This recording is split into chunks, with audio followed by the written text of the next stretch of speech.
Good evening, it's 9 p.m. here in Seoul. Thank you for joining us on Arirang.News. With the Kim-Putin summit expected sooner rather than later, the North Korean leader's heavily armored train full of military top brass and the regime's leader crossed into Russia this morning.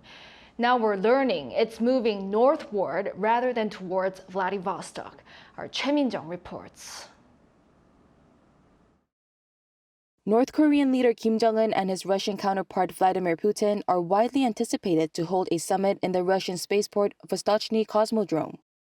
Citing a Russian government source, Kyodo News on Tuesday reported that the two are set to meet at the spaceport before visiting a Russian fighter jet manufacturing plant located near the Khabarovsk region.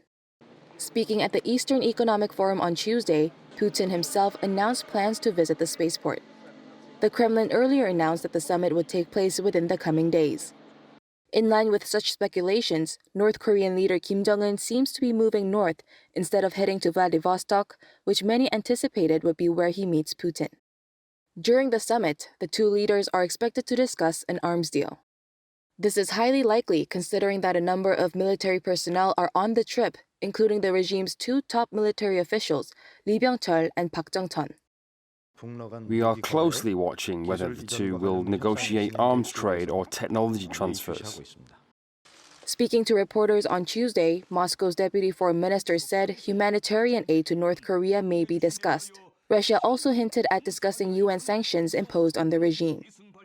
This comes as there are growing concerns that Moscow would violate UNSC resolutions that prohibit any arms trade with North Korea.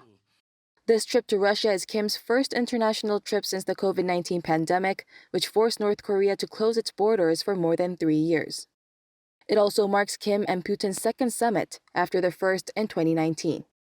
Choi Min-jung, Arirang News.